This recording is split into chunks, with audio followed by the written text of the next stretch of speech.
سورۃ الرحمن کی آیت نمبر 46۔ الحمدللہ وکفی وسلام علی عبادہ الذین اصطفی، خصوصاً علی سید الرسل وخاتم الانبیاء وعلی آلہ واصحابہ الاتقیاء۔ اما بعد فاعوذ باللہ من الشیطان الرجیم، بسم اللہ الرحمن الرحیم۔ وَلِمَنْ خَافَ مَقَامَ رَبِّهِ جَنَّتَانِ فَبِأَيِّ آلَاءِ رَبِّكُمَا تُكَذِّبَانِ ذَوَاتَا أَفْنَانٍ فَبِأَيِّ آلَاءِ رَبِّكُمَا تُكَذِّبَانِ فِيهِمَا عَيْنَانِ تَجْرِيَانِ فَبِأَيِّ آلَاءِ رَبِّكُمَا تُكَذِّبَانِ فِيهِمَا مِن كُلِّ فَاكِهَةٍ زَوْجَانِ فَبِأَيِّ آلَاءِ رَبِّكُمَا تُكَذِّبَانِ متکئین علی فرش بطائنها من استبرق وجنى الجنتین دان فبأي آلاء ربكما تكذبان فيهن قاصرات الطرف لم يطمثهن إنس قبلهم ولا جان فَبِأَيِّ آلَاءِ رَبِّكُمَا تُكَذِّبَانِ كَأَنَّهُنَّ الْيَاقُوتُ وَالْمَرْجَانُ فَبِأَيِّ آلَاءِ رَبِّكُمَا تُكَذِّبَانِ هَلْ جَزَاءُ الْإِحْسَانِ إِلَّا الْإِحْسَانُ فَبِأَيِّ آلَاءِ رَبِّكُمَا تُكَذِّبَانِ۔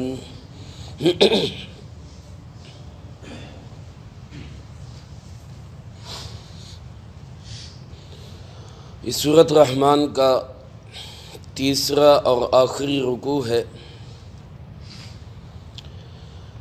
اس رکوع میں اللہ رب العالمین نے جنت کی بہاروں کا ذکر فرمایا ہے۔ یہ جو آیات مبارکہ تلاوت کی گئی، ان میں دو جنتوں کا ذکر ہے۔ اس کے بعد اگلی آیات میں سورت کے آخر تک دو اور جنتوں کا ذکر ہے۔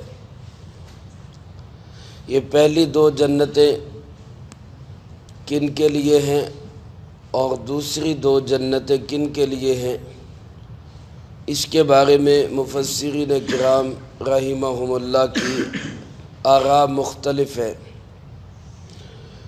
مشہور قول کے مطابق اور صحیح قول کے مطابق پہلی دو جنتیں خواص اور مقربین جنتیوں کے لیے، اللہ مجھے آپ کو بھی ان میں اپنی رحمت سے شامل فرما دے۔ جو اعلیٰ درجے کے جنتی ہوں گے ان کو یہ جنتیں ملیں گی جن کا تذکرہ آج تلاوت کی جانے والی آیات میں ہوا ہے۔ اور جو اگلی آیات ہیں جس میں دوسری دو جنتوں کا تذکرہ ہے، اس کے متعلق مفسرین کرام رحمہم اللہ فرماتے ہیں کہ وہ عام ایمان والوں کو، جو عام مومنین ہوں گے، خواص نہیں، خواص سے نیچے کے درجے کے ہوں گے، ان کو وہ دو جنتیں ملیں گی۔ اسی سے پتہ چلتا ہے کہ جن جنتوں کا تذکرہ پہلی آیات میں ہے وہ درجے میں، کوالٹی میں دوسری دو جنتوں سے زیادہ اعلیٰ اور بڑھیا جنتیں۔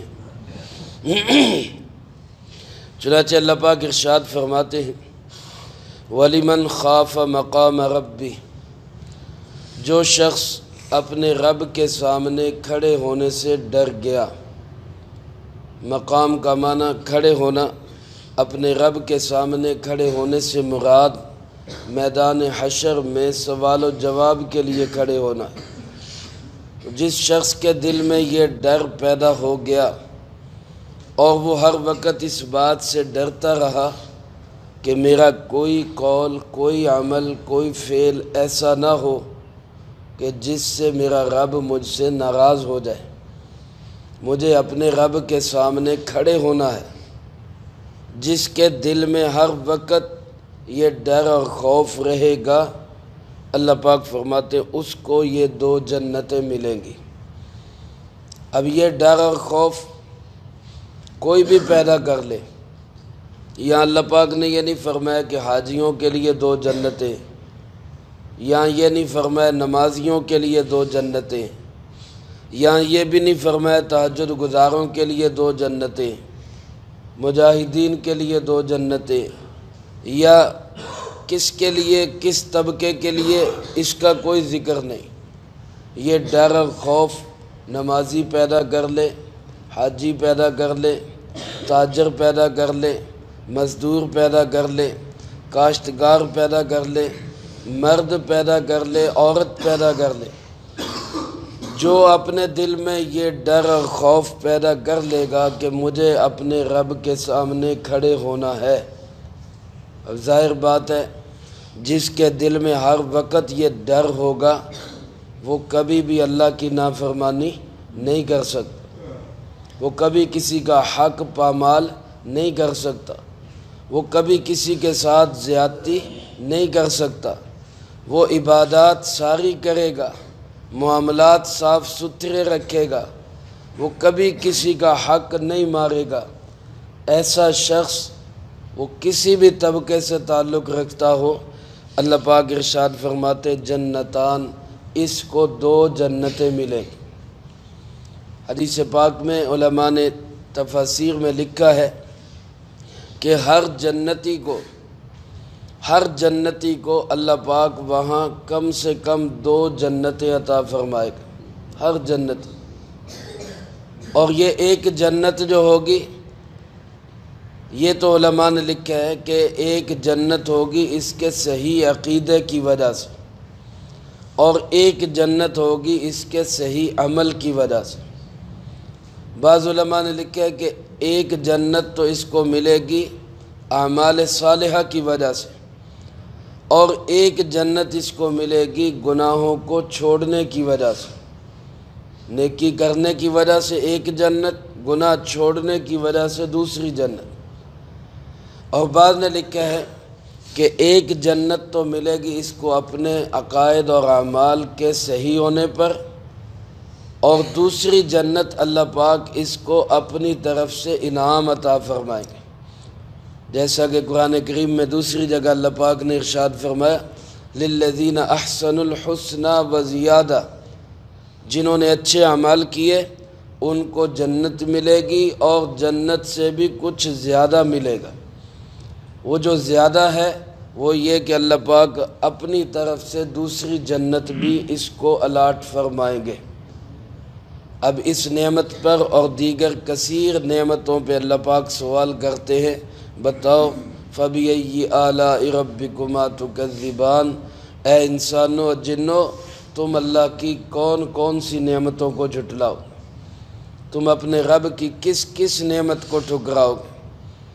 فرمایا ذواتا افنان، وہ دونوں جنتیں، وہ دونوں باغ گھنی شاخوں والے ہوں گے۔ باغ ہو لیکن ٹنڈ منڈ ہو، باغ ہو لیکن اس کے پتے جھڑ گئے ہوں، باغ ہو لیکن اس پہ خزاں آئی ہوئی ہو، تو وہ باغ بھی اچھا نہیں لگتا۔ اللہ فرماتے وہ باغ ایسے ہوں گے ذواتا افنان، بڑی گھنی شاخوں والے ہوں گے، خوبصورت باغ ہوں گے۔ اس پہ بھی اللہ سوال کرتے انسانوں اور جنوں سے، بتاؤ فَبِأَيِّ آلَاءِ رَبِّكُمَا تُكَذِّبَانِ، تم اپنے پروردگار کی کس کس نعمت کو جھٹلاؤ گے؟ اللہ کی کثیر نعمتیں، یہ آخرت میں جو انعام ملنے والے یہ بھی اللہ کی نعمت، تو بتاؤ اپنے رب کی کس کس نعمت کو جھٹلاؤ گے؟ فرمایا فِيهِمَا عَيْنَانِ تَجْرِيَانِ، اس میں 2 چشمے ہیں جو دور تک بہتے ہیں۔ 2 چشمے ہوں گے اس جنت کے اندر، دونوں جنتوں کے اندر 2 چشمے ہوں گے جو دور تک بہنے والے ہوں گے۔ حضرت عبداللہ ابن عباس رضی اللہ تعالیٰ عنہما فرماتے اگلی 2 جنتوں کا جہاں تذکرہ ہوا وہاں فرمایا فیہما عینان نضاختان، ان میں 2 چشمے ہیں پھوٹنے والے، اور فرماتے کہ پھوٹنے والے چشمے سے بہنے والا چشمہ بہتر ہوتا ہے۔ وہ تو اپنی جگہ پہ پھوٹ رہے اور یہ سارے چشمے پھوٹتے ہیں، لیکن ایک چشمہ پھوٹ بھی رہا ہے اور دور تک جا بھی رہا ہے، یہ اس سے بہتر ہوتا ہے۔ اس لیے فرمایا یہ 2 جنتیں اگلی 2 جنتوں سے اعلیٰ اور بڑھیا ہے۔ فرمایا اس میں 2 چشمے ہوں گے جن کا پانی دور تک جاری ہوگا۔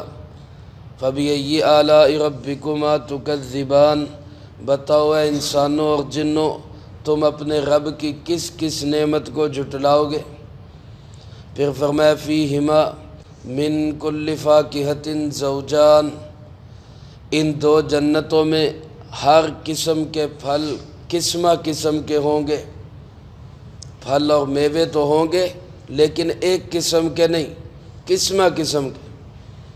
اور اللہ کی جو قسمیں ہیں، اللہ کی جو پیداوار ہے وہاں پر، اور جو چیزیں اللہ پاک نے وہاں تیار کر رکھی ہیں، انسان ان کو سوچ بھی نہیں سکتا، تصور میں بھی نہیں آ سکتا۔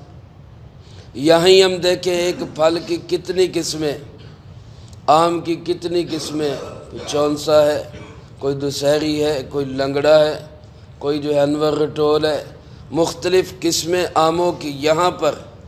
تو جس اللہ نے یہاں اتنی قسموں کے میوے دیے، وہ جنت میں کتنی قسموں کے میوے دے گا، اس کا ہم سوچ بھی نہیں سکتے۔ فرمایا فَبِأَيِّ آلَاءِ رَبِّكُمَا تُكَذِّبَانِ، بتاؤ اے انسانوں جنوں تم اپنے رب کی کس کس نعمت کو جھٹلاؤ گے۔ پھر ان کی نشستگاہ کیسی ہوگی، جنتیوں کی بیٹھنے کی جگہ، بیٹھک۔ فرمایا متکئین علی فرش، وہ تکیے لگا کے بیٹھے ہوئے ہوں گے ایسے بستروں پر، ایسے گدوں پر، اور ایسے بہترین نرم و گداز قالینوں پر، بطائنها من استبرق، جن کے اندر والا حصہ موٹے ریشم کا ہوگا۔ آپ حضرات جانتے ہیں رضائی میں یا کمبل کے اندر کا جو کپڑا ہوتا ہے وہ باہر کی نسبت ہلکا لگایا جاتا ہے۔ اوپر تو کپڑا اچھا لگاتے، بڑھیا لگاتے ہیں، شاندار اور خوبصورت قسم کا۔ اندر کیا کہتے ہیں جی چلو کوئی کپڑا لا لو، اوپر ہی لینی ہے رضائی۔ لیکن اللہ فرماتے اس کا جو اندر کا کپڑا ہوگا وہ کپڑا بھی بہترین اور موٹے ریشم کا ہوگا۔ تو جو اوپر والا ہوگا اس کی کیا کیفیت ہوگی، اس کو تو اللہ نے بیان ہی نہیں کیا، کیونکہ وہ ہم شاید برداشت ہی نہ کر سکتے۔ ایسا بہترین بستر، ایسا بہترین تکیہ، بہترین نشستیں جس پر وہ بیٹھے ہوں گے اور اطمینان سے بیٹھے ہوں گے۔ اب بیٹھک میں بیٹھا ہے، تسلی سے بیٹھا ہے، نشست گاہ میں بیٹھا ہے، دوست احباب آ گئے، پھل تو موجود ہیں لیکن لے کے کون آئے، پھل تو موجود ہیں لیکن باغ میں توڑنے کون جائے، اٹھے کون۔ اللہ فرماتے نہیں تجھے اٹھنے کی ضرورت نہیں۔ وَجَنَ الْجَنَّتَيْنِ دَانٍ، دونوں جنتوں کے پھل بڑے قریب ہوں گے۔ تم خواہش تو کرو، پھل خود ہاتھ جوڑ کے حاضر ہوگا۔ جنتی کے دل میں خواہش پیدا ہوگی مجھے یہ پھل کھانا ہے، اپنے دوستوں کو کھلانا ہے، وہ پھل خود جنتی تک پہنچ جائے۔ اور پھر ایسے پھل ایک ٹوٹے گا دوسرا لگ جائے گا، یہ نہیں کہ اب یہ ٹوٹ گیا اب اگلے سیزن کا انتظار کر، ایک اترا دوسرا لگ جائے گا۔ اللہ فرماتے اس کے پھل بڑے قریب۔ فَبِأَيِّ آلَاءِ رَبِّكُمَا تُكَذِّبَانِ، بتاؤ اے انسانوں اور جنوں اب تم اپنے رب کی کس کس نعمت کو جھٹلاؤ گے۔ یہ سارا کچھ ہو، کھانے پینے کی نعمتیں بھی ہو اور بیٹھنے کی اعلیٰ نشستیں بھی ہوں، لیکن اس کے ساتھ ساتھ خوبصورت بیویاں نہ ہوں تو پھر بھی انسان کا گزارا نہیں ہوتا۔ باقی نعمتیں تے سبحان اللہ نہیں، کیا ہونی کہہ دو سبحان اللہ۔ ایک تو بغیر تو گزارا، سارا کچھ ہو لیکن ساتھ نہ ہو تو گزارا نہیں ہوتا۔ اللہ پاک فرماتے ہیں وہاں یہ ساتھ بھی ملے گا۔ فیہن قاصرات الطرف، فرمایا ان جنتوں کے اندر ایسی بیویاں ہوں گی جن کی نگاہیں جھکی ہوئی ہوں گی، نیچی نگاہوں والے۔ یہ عورت کی خاص صفت ہے، حیا، شرم، مرد کے اندر بھی ہونی چاہیے۔ رسول اللہ صلی اللہ علیہ وسلم کے متعلق آتا ہے کنواری لڑکی کی آنکھ میں اتنی حیا نہیں تھی جتنی حیا جناب محمد کریم صلی اللہ علیہ وسلم میں تھی۔ آپ میں بھی تھی، اور آپ نے امت کو بھی ترغیب دی، فرمایا اذا فاتک الحیاء فاصنع ما شئت، جب تیری حیا ہی فوت ہو جائے پھر جو مرضی کرتا رہو، پھر کون روکنے والا۔ اس لیے حیا بہت بڑا شعبہ ہے دین کا، الحیاء شعبۃ من الایمان، حیا ایمان کا بہت بڑا شعبہ ہے۔ سارے نبیوں نے حیا سکھائی اپنی امتوں کو۔ حضرت سیدنا موسیٰ علیہ السلام جب مدین میں پہنچے اور شعیب علیہ السلام کی بیٹی ان کو لینے کے لیے آئی، تو وہاں قرآن نے سورۃ القصص میں کیسے نقشہ کھینچا، تمشی علی استحیاء، وہ بچی حیا کے ساتھ چل رہی تھی، وہ بچی حیا کے ساتھ چل رہی تھی۔ تو گویا یہ حیا ساری امتوں کا شیوا ہے، سارے نیک لوگوں کا شیوا ہے۔ حتیٰ کہ جنت جہاں پر احکامات نہیں ہوں گے، جہاں پہ نماز نہیں، روزہ نہیں، حج کا حکم نہیں، زکوٰۃ کا حکم نہیں، سارے احکامات ختم، وہاں بھی حیا جنت میں بھی ہوگی۔ تو یہ جو خواتین ہوں گی، اللہ فرماتے قاصرات الطرف، ان کی نگاہیں جھکی ہوئی ہوں گی، بٹر بٹر چاروں طرف دیکھنے والی نہیں، بلکہ نگاہوں کو جھکا کے رکھنے والی، اور صاف ستھری اور پاکیزہ ایسی کہ لم یطمثہن انس قبلہم ولا جان، ان کو نہ کبھی کسی انسان نے پہلے ٹچ کیا ہوگا نہ کسی جن نے، یعنی جنوں کو جو ملیں گی ان کو جنات نے نہیں چھوا ہوگا، انسانوں کو جو ملے گی ان کو انسانوں نے نہیں چھوا ہوگا، ایک دوسرے کے ٹچ ہونے سے بھی پاک صاف ستھری اسی جنتی کی بن کے رہیں گی۔ فرمایا فَبِأَيِّ آلَاءِ رَبِّكُمَا تُكَذِّبَانِ، بتاؤ انسانوں جنوں تم اپنے رب کی کس کس نعمت کو جھٹلاؤ۔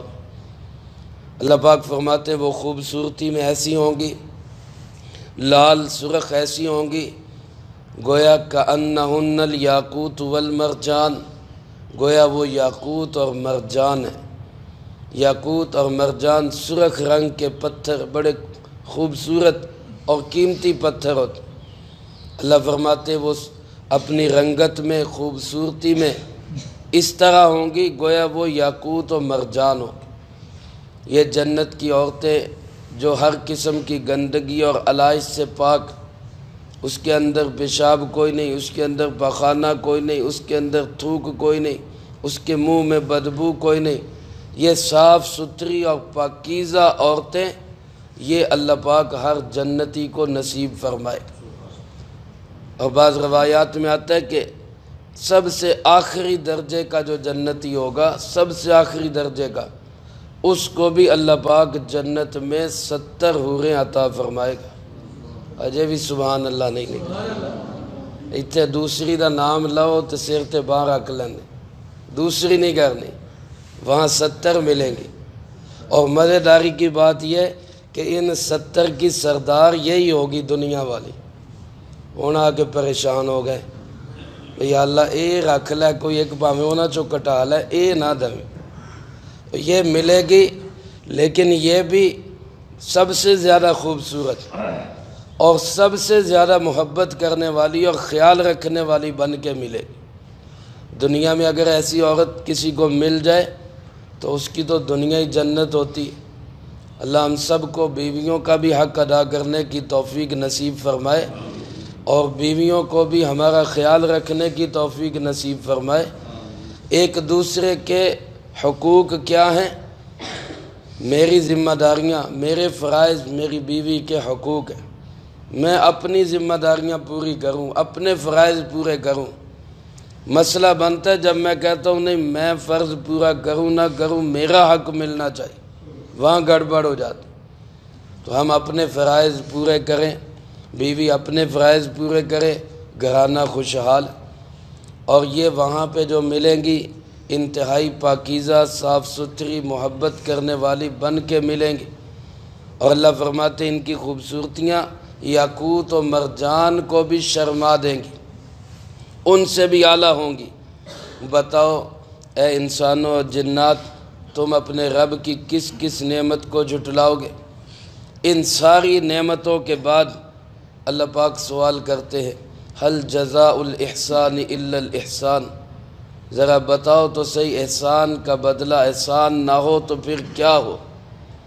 جب ان لوگوں نے انتہائی اللہ کی اطاعت کی ہے، انتہائی فرما برداری کی ہے، ہر معاملے میں اللہ سے ڈرے ہیں، غایت اطاعت کا حق ادا کیا ہے، تو پھر اللہ کیوں نہ ان پہ غایت احسان کر دے، کیوں نہ عنایت کی حد کر دے۔